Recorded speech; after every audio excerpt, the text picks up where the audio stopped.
welcome to another episode of The Wrestling Professor.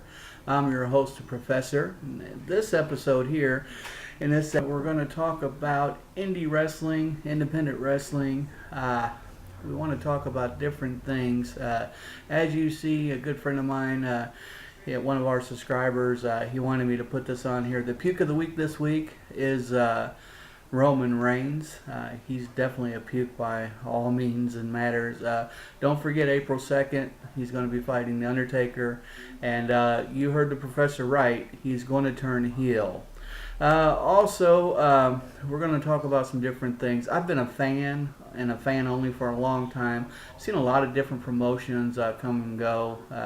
Funny story, little town in northeastern Ohio called Estabula. They actually tried to run a promotion there one time. I think it was called SJW or S&W or SJW, something like that.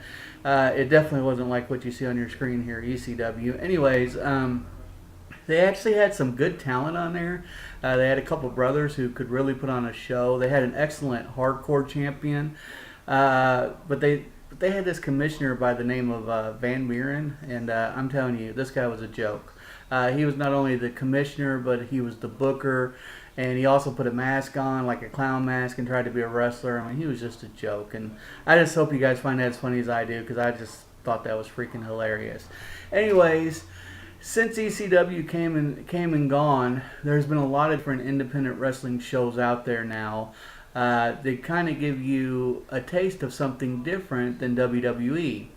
And that's a little bit what we're going to talk about. Also, there's a lot of superstars who came from these independent promotions, which is pretty cool, and a lot of you may not realize that. One of the promotions out there right now is Ring of Honor. This is a very hot promotion, a lot of superstars. This is where they cut their teeth on it, and they get into the business, and it has done a lot for some of the superstars that are household names today. Some of the names that you see every Monday or every Tuesday on Raw or SmackDown. And you may be surprised some of the guys that actually came from there. We've had Universal Champions that have come from there. This guy, he's one of them. Samoa Joe, who is absolutely burning it up right now on Raw. He was in Ring of Honor. He was in a couple of independent shows. He's held titles all over the world in many of these different indie shows. Some other people that that may be a household name that you may recognize. This guy here, Sami Zayn. He's a trooper. I don't like him, but he's been around. He was in Ring of Honor and some of the other indie shows as well. Well, not these guys. Get these guys off my screen. They're definitely not a part of this show. Wow, how embarrassing. Sorry about that. One of the greats, Seth Rollins. He needs to turn heel again, but he was definitely a part of Ring of Honor and some of the other independent tickets as well. So, and one of the longest promotions that have been out there in independent wrestling is New Japan Pro Wrestling. They're still going strong today. They have a lot of great talent that I look to see coming to the WWE soon. They pulled some from there, but there's Young Bucks, Kenny Omega. There's a lot of great superstars who are still wrestling in New Japan Wrestling that would be great on the roster. Kenny Omega, he's good friends with Xavier Woods. The only thing is he's getting such a push right now in New Japan. I can't really see him giving that up anytime soon. The only thing is we say that, however, there were other wrestlers there like Nakamura that was getting a push that came to NXT.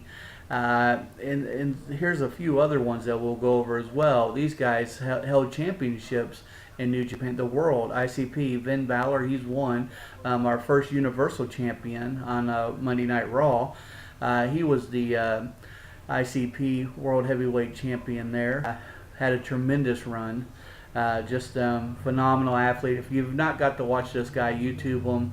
I know he's been out for a while. Hopefully he's coming back to Raw real soon after WrestleMania, and we are definitely looking for. These guys are still wrestling in Ring of Honor and New Japan, but they don't look like that anymore. They've definitely changed their style, their style of look. Yeah, there you go. They're definitely scary. I mean, don't keep that on my screen too long, guys, because I don't want to have any nightmares tonight. But definitely change of attitude and change of style for those guys. I've heard rumors are coming to WWE. I don't see it happening, but who knows? It may. These guys right here, they held the tag team champions in New Japan Wrestling for a long time. They're phenomenal. They are now the SmackDown champions, tag team champions, and as the professor stated before, he looks for them for a very, very, very long time. This guy here, another world champion, held them all over the world in independent pro wrestling as well as New Japan and Ring of Honor. AJ Styles, he's phenomenal. But one thing that we're all wanting to see in events, if you could just pay attention and listen to your fans for once, you really need to bring back something from New Japan Wrestling. Steal it from them. Who cares? You talent. Right there. You need the Baylor Club, the Bullet Club, Baylor Club, call it what you want. AJ's in a feud with Shane McMahon on Raw. Hey, let's let him get fired from SmackDown, or I'm sorry, he's in a feud with Shane McMahon on SmackDown. Let him get fired from SmackDown and send him to Raw. See, I got ahead of myself. I'm excited, guys. I'm excited. I want to see the Bullet Baylor Club. I want to see the boys, the band, back together. Come on, let's do this. Let's run the show.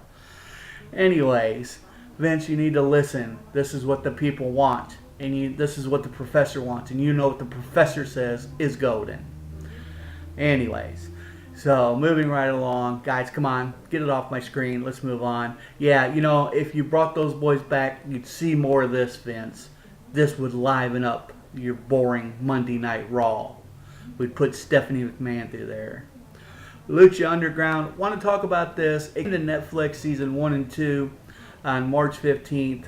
I wanted to give it a few days. Now today's March 21st, I believe. I wanted to give it a few days to really sink my teeth into it, kind of binge watch it a little bit before I gave a review. I've been promising the review for a while. I'm sorry I'm just now getting to it. Here's the thing. If you love Mexican luchador wrestling, you're going to love this. I mean, I'm telling you guys, you're going to see, I'm not going to ruin it for you, but you're going to see guys that you've seen, former world champions, heavyweight champions on WWE. This is just phenomenal. I mean, the commentary to the setup, it's just great. So you can also YouTube a lot of different independent wrestling. There's a lot of shows out there, guys. A lot of things to see. Lucha is on Netflix, like I mentioned. On YouTube, there's a lot of New Japan stuff out there. Just, support your independent wrestling because they will be coming to the WWE sooner or later and hitting mainstream. Well, that's about all the time that I do have for today.